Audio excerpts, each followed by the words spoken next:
Buenas noches, hermanos, que el Señor me le bendiga. Hoy es domingo 21 de junio del año 2020. Estamos pues en la primera iglesia bautista de Balboa para nuestro tiempo de de estudio bíblico o de exposición de la palabra. Recuerda que estamos estudiando las 7 cartas que envió el apóstol Juan a las iglesias que encontramos en Apocalipsis, donde hay mensajes de parte de nuestro Señor a cada una de estas iglesias. El domingo pasado estuvimos considerando la iglesia de Filadelfia y hoy vamos a ver si terminamos y solamente hacer la introducción de la séptima y última iglesia, que es de la Odisea, y si es la voluntad del Señor y así lo permite, entonces el próximo domingo estaríamos terminando ya con lo que son las 7 iglesias que encontramos en la epístola o la carta de Juan a las iglesias en Apocalipsis. Felicitamos también a los papás hoy en su día, que el Señor los bendiga ricamente, le dé fortaleza, le dé sabiduría a todos, de tal manera que podamos ser los hombres que el Señor quiere que seamos en nuestros hogares, que podamos honrar a Dios en nuestras familias. Así que a todos los papás hoy en su día, pues, aunque un poco tarde, le mandamos saludos, felicitaciones y que el Señor le bendiga muy ricamente. Seguimos entonces con el tema de la iglesia de Filadelfia. El título es Columna en el templo de mi Dios. En este caso sería la segunda parte. Texto bíblico, Apocalipsis capítulo 3, de los versos 7 al 13. Voy a tener la lectura y estoy utilizando la nueva versión de El Viviente. Entonces, Apocalipsis 3, del verso 7 en adelante, dice así: escribe esta carta al ángel de la iglesia de Filadelfia. Este es el mensaje de aquel que es santo y verdadero, el que tiene la llave de David. Lo que él abre nadie puede cerrar, y lo que él cierra nadie puede abrir. Yo sé todo lo que haces y te he abierto una puerta que nadie puede cerrar. Tienes pocas fuerzas, sin embargo, has obedecido mi palabra y no negaste mi nombre.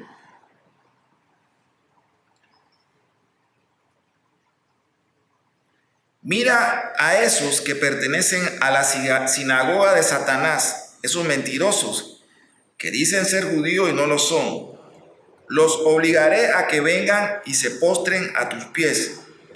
Ellos reconocerán que es a ti a quien he amado, dice el Señor. Dado que has obedecido mi mandato de perseverar, yo te protegeré del gran tiempo de prueba que vendrá sobre el mundo entero, para probar a los que pertenecen a este mundo.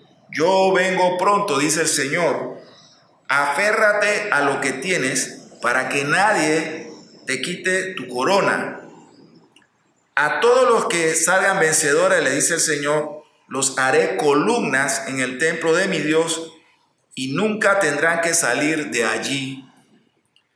Yo escribiré sobre ellos el nombre de mi Dios y ellos serán ciudadanos de la ciudad de mi Dios. Y también escribiré en ellos mi nuevo nombre. Finalmente el verso 13 dice: todo el que tenga oído para oír debe escuchar al Espíritu y entender lo que dice a las iglesias. Y como lo hemos mencionado, de estas iglesias que hemos estado revisando en el libro de Apocalipsis, Esmirna y Filadelfia son iglesias donde el Señor no reprocha nada. Reconoce las pocas fuerzas que estas iglesias tenían, pero sin embargo el Señor reconoce su fidelidad y las prepara y les hace promesa. En el caso de Filadelfia no hay nada tampoco que el Señor le reproche.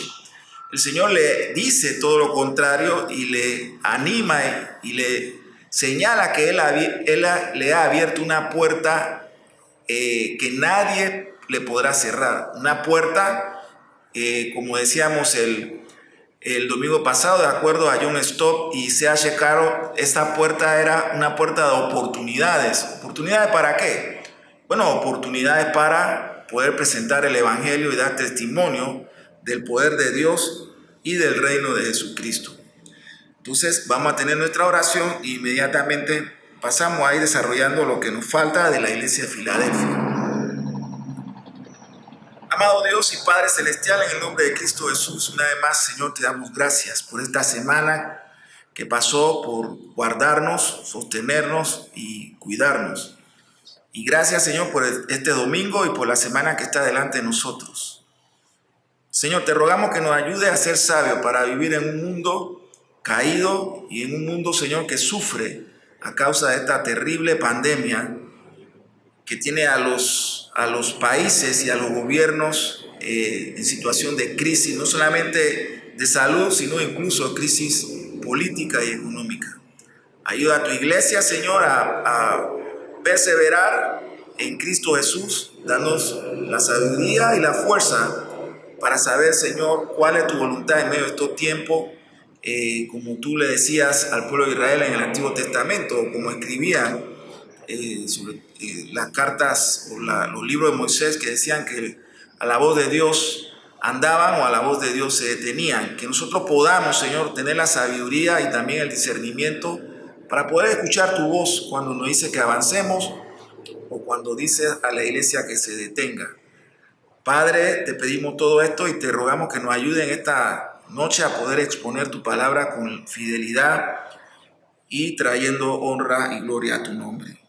Te lo pedimos en el nombre de Cristo Jesús. Amén. En Mateo, capítulo 16, verso 19, el Señor también le dice a Pedro: y te daré las llaves del reino del cielo. Todo lo que prohíbas en la tierra, dice, será prohibido en el cielo, y todo lo que permitas en la tierra será permitido en el cielo. Y igual estoy utilizando la traducción El Viviente.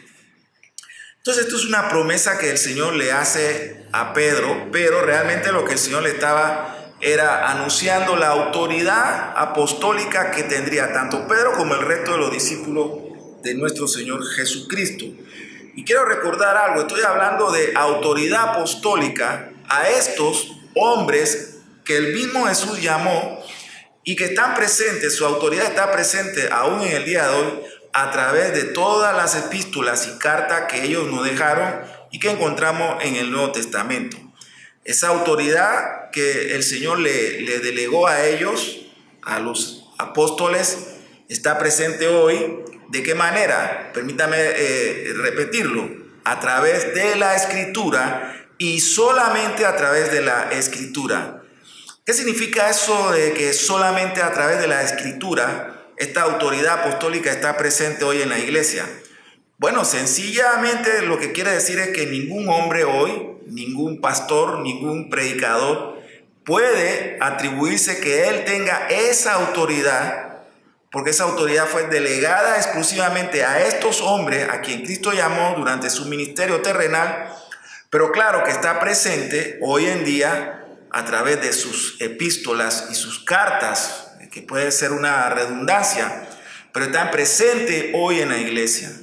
De tal manera, hermano, que si usted conoce a alguien, a algún predicador o apóstol que se declare él mismo como apóstol del Señor, usted puede tener la seguridad, basado en las Escrituras, que usted está frente a un hombre o que no conoce el Evangelio o que sencilla y simplemente es un impostor. Así que el Señor le promete a la iglesia de Filadelfia en la carta o el libro de Apocalipsis que le dará, y también se lo dice a los apóstoles, le dará la llave. Y queremos hablar de 3 puntos sobre el tema de las llaves. El primero, la llave del reino, significa autoridad apostólica o eclesiástica. La iglesia, el cuerpo de Cristo, no es una sociedad sin orden, no es una sociedad sin leyes, sino que es una sociedad debidamente organizada, donde Cristo es la cabeza, y es una sociedad universal que tiene leyes, y esas leyes las encontramos en la Escritura, en la Biblia. La llave del reino, por lo tanto, significan autoridad apostólica o autoridad eclesiástica. todos los cristianos, todos, pastores, diáconos, maestros, todos los miembros, hombres, mujeres, ancianos o niños del cuerpo de Cristo, todos tenemos que estar sujetos a esa autoridad y también tenemos que estar sujetos a la disciplina eclesiástica. La iglesia no es una comunidad, no es un reino de anarquía donde cada quien hace lo que quiere. Todo lo contrario, la iglesia es el reino de Cristo y Cristo es la cabeza de ese reino y solamente se hace la voluntad de Cristo en la iglesia, en su cuerpo, en la iglesia local, en esta comunidad de salvos, y encontramos toda esa autoridad perfectamente escrita en la Biblia y que esa autoridad de Cristo delegada a los apóstoles, y voy a insistir en esto, está presente a través de la Escritura y solamente la Escritura. Así que encontramos esta primera llave del reino y lo repetimos, significa autoridad apostólica y eclesiástica para declarar los términos de entrada en el reino de Dios o prohibición para entrar en él. Esta autoridad que el Señor le da a los apóstoles y que está vigente hoy es tanto para abrir la puerta del reino o para cerrarla. Encontramos esto en la última cláusula de Mateo 16, verso 19. También lo podemos encontrar en Mateo 18, verso 18, Juan 20, 23. Si ustedes en su casa pueden revisar estos textos bíblicos. Hechos, capítulo 2, verso 38. La segunda llave es la llave de la muerte y del Hades. Significa también la autoridad, pero ahora la autoridad de Cristo. La primera llave hablamos que significaba autoridad apostólica y eclesiástica. En esta segunda llave significa la autoridad de Cristo sobre la muerte del cuerpo y para abrir el estado, el lugar de las almas despojadas del cuerpo. C.H. Carroll dice que las puertas, citando a Cristo, las puertas del Hades no pueden prevalecer contra la iglesia. Podrán golpearlas, podrán intentar entrar, pero no podrán echarla abajo, no podrán vencer las puertas de la iglesia. Esto es la muerte de los discípulos, decía él en su comentario, al enviar sus almas al mundo de los espíritus.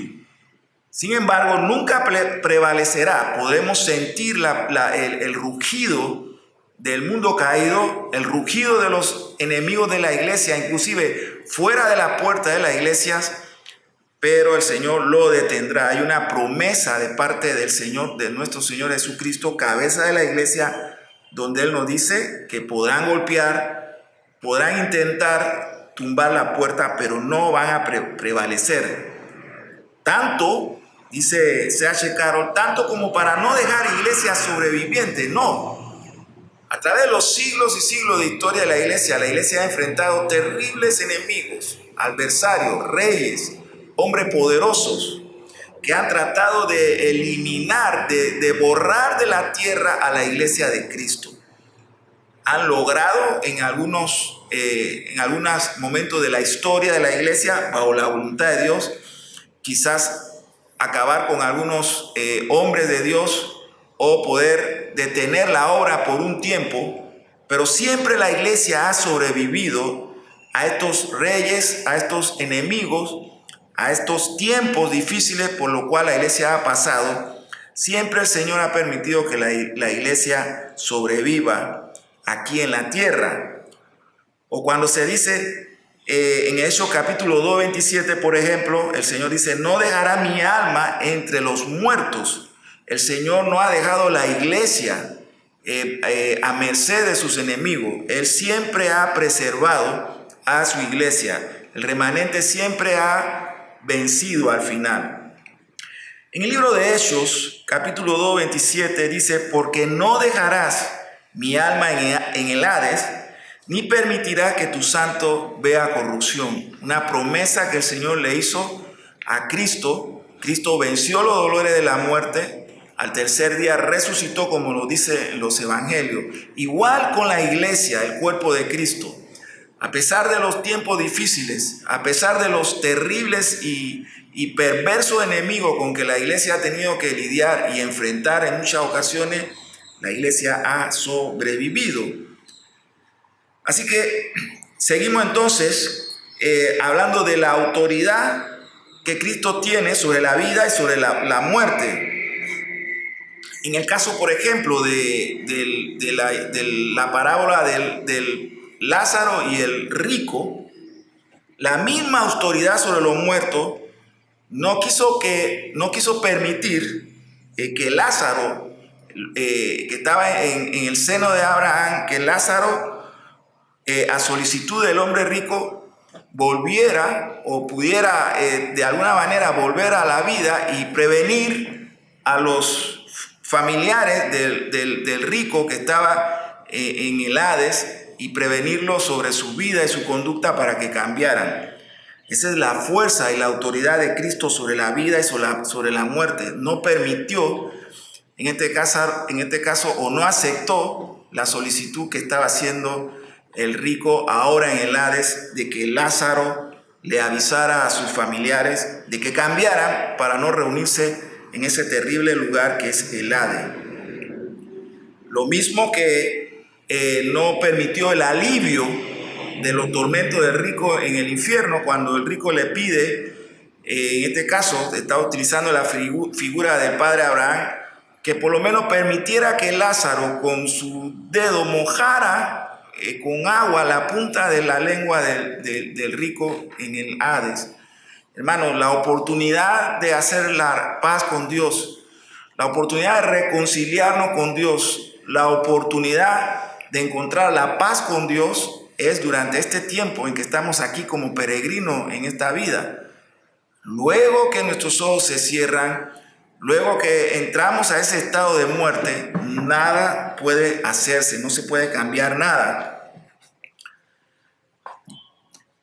La tercera llave, y esta es la que conocemos como la llave de David. ¿Qué significa? Bueno, volvemos a la autoridad de Cristo para conferir grandes oportunidades para la salvación de los hombres. En 1 Corintios capítulo 16, versos 8 al 9, esto es admitir la presencia salvadora de nuestro Señor en la vida de los hombres y a través de la vida de la iglesia, como Pablo lo señala en este pasaje de 1 Corintios 16, versos 8 y 9. Ahora, esto es importante, hermano. Vivimos tiempos difíciles, cada domingo tenemos que hacer recordar algo sobre estos tiempos en que estamos viviendo, en donde es fácil entrar en desánimo y fácil entrar en horror, sobre todo si persistimos en escuchar las noticias de los hombres. Recuerda que estos son sistemas caídos, ellos no conocen la paz de Dios a través de Cristo y incluso rehúsan o la rechazan. Pero nosotros, la iglesia, no puede entrar en esas debilidades o en esos horrores que experimenta el mundo. Por supuesto que nos preocupamos, por supuesto que tenemos muchas preguntas, pero por supuesto que tenemos fe en que Dios es el que gobierna el mundo y que todo esto que está sucediendo no va a hacer que la iglesia perezca. Ahora mismo las iglesias estamos obedeciendo para honrar a Dios las recomendaciones que hacen las autoridades, las recomendaciones de no congregarnos y esperando la apertura, y estamos dispuestos por obediencia y para honrar a Dios seguir con las pautas o parámetros que establezcan las autoridades. Pero hermano, nada puede hacer que la iglesia se debilite y no sobreviva a estos tiempos difíciles. Eso fue lo que pasó con Filadelfia. Filadelfia era una iglesia pequeña que no mostraba fuerza, pero era una iglesia que era perseverante. Entonces, ¿qué tenemos que hacer nosotros como iglesia local en Balboa? Nosotros también debemos ser una iglesia que persevera, una iglesia que está vigilante, una iglesia que se mantiene en oración, una iglesia que se mantiene estudiando las escrituras de tal manera que nosotros podamos entender los tiempos y saber cuál es nuestra respuesta a los tiempos que vivimos. Filadelfia sobrevivió y hasta el presente el Señor le había prometido a la iglesia de Filadelfia que le haría columna en la casa de Dios. Y si usted va a Turquía, a donde estuvo esta ciudad, que ya la ubicamos el domingo pasado, ahí están las columnas todavía de la iglesia de Filadelfia, como testigos de que todas las promesas de Dios en Cristo Jesús son sí y son amén. Para recordarnos a las generaciones de hoy que las promesas de Dios son verdaderas. Y si Él le prometió a la iglesia de Filadelfia que ellas estarían en el templo de Dios, que serían columnas en el templo de Dios, esas columnas que están en esta región, en Turquía, nos recuerdan que las promesas de Dios son ciertas, que podemos confiar en cada una de sus promesas. Así que ya terminamos con la iglesia de Filadelfia y nos preparamos entonces para hacer la introducción en esta noche de la iglesia de Laodicea. Pero solamente la introducción, porque esperamos poder terminar entonces el próximo domingo. El título que hemos puesto es el entusiasmo, y vamos a explicar por qué el entusiasmo en esta introducción. El texto bíblico es Apocalipsis capítulo 14, verso 22, y el Señor le dice, solamente vamos a ver este verso, el domingo, si el Señor lo permite, lo vamos a examinar todo el mensaje que el Señor le da a la iglesia de Laodicea.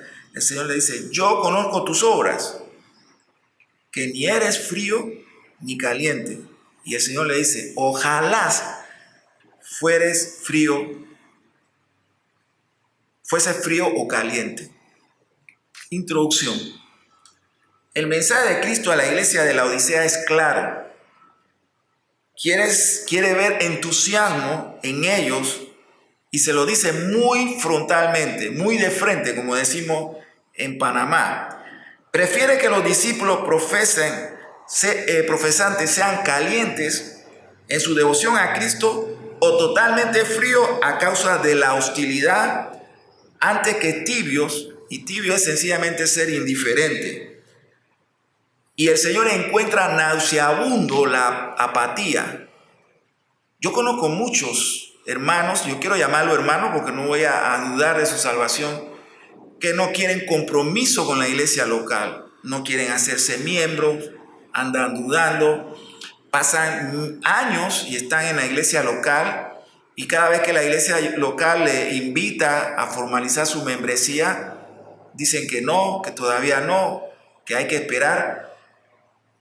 Y realmente lo que se tienen que preguntar si es que ellos no están en esta condición que el Señor describe a la iglesia de Laodicea, si es que no están tibios, no son ni fríos ni calientes, sino que están tibios.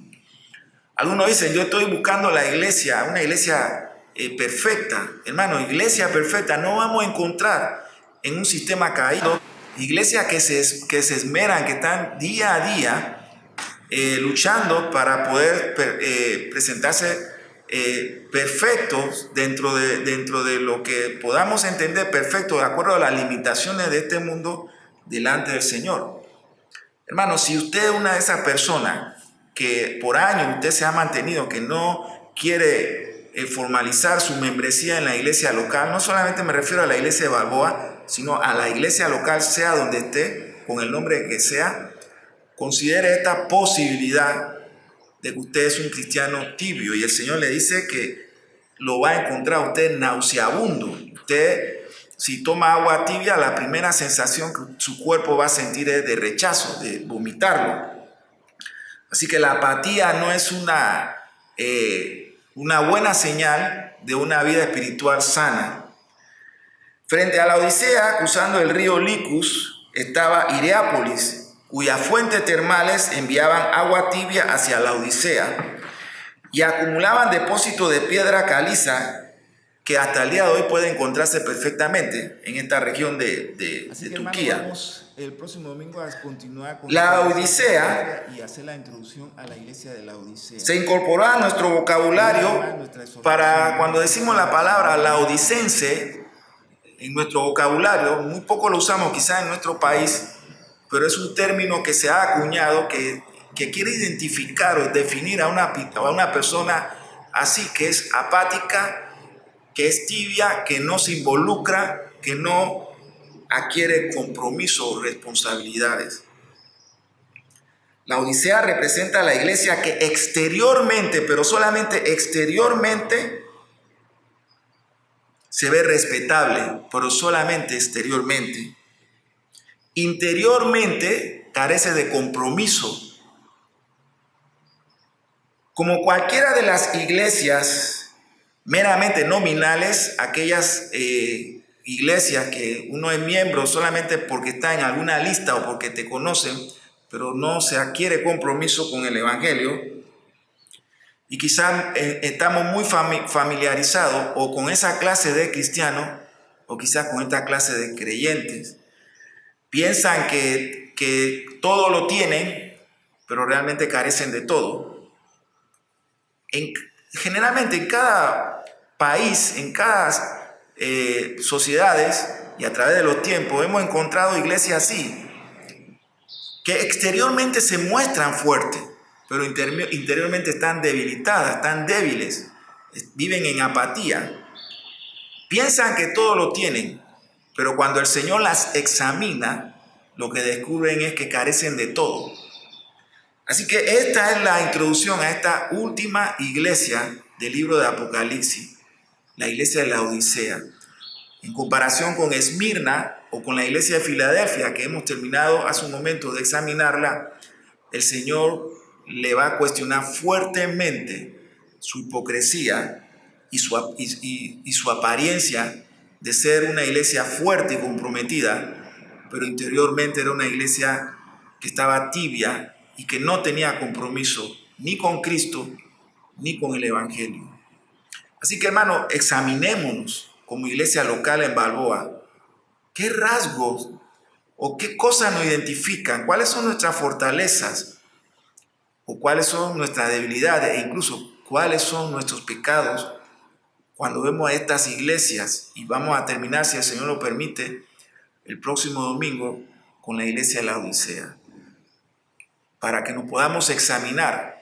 Y cuando termine todo este confinamiento, porque ya yo no le llamo cuarentena, sino confinamiento, podamos ser diferentes y que seamos una iglesia que tiene el compromiso de predicar el evangelio a todos los hombres donde están y como están, y no ser una iglesia apática. Que el Señor me lo bendiga muy ricamente. Vamos a despedirnos con una oración. Amado Dios y Padre Celestial, en el nombre de Cristo Jesús, Señor, te damos gracias. Señor, reconocemos que somos pecadores y que fallamos. Nuestros pecados están delante de nosotros, como individuos, pero también como iglesia local. Señor, te pedimos perdón. Señor, ayúdanos para que cuando tú nos peses, Señor, no nos encuentres falto de peso, ni nos encuentres tibios, Señor. Que cada miembro de esta iglesia local tenga el compromiso de mantenerse fiel a ti y el compromiso de llevar el evangelio hasta donde así tú le permita a cada uno de nosotros y le permita a la iglesia de Balboa. Ayúdanos en esta semana que ya ha iniciado hoy, de tal manera que podamos estar en este mundo, pero comportarnos como sabios, Señor, que seamos prudentes, pero que también tengamos cuidado con todo lo que escuchamos. Y cuando tenemos dudas, Señor, o cuando nos sentimos abrumados por las noticias de este mundo, recurramos, Señor, siempre a encontrar fortaleza en tu palabra. Ayúdanos a examinar tu palabra cada día y mantenernos en comunión contigo a través de ella y de la oración. Te lo pido, Padre, en el nombre de Cristo Jesús. Amén.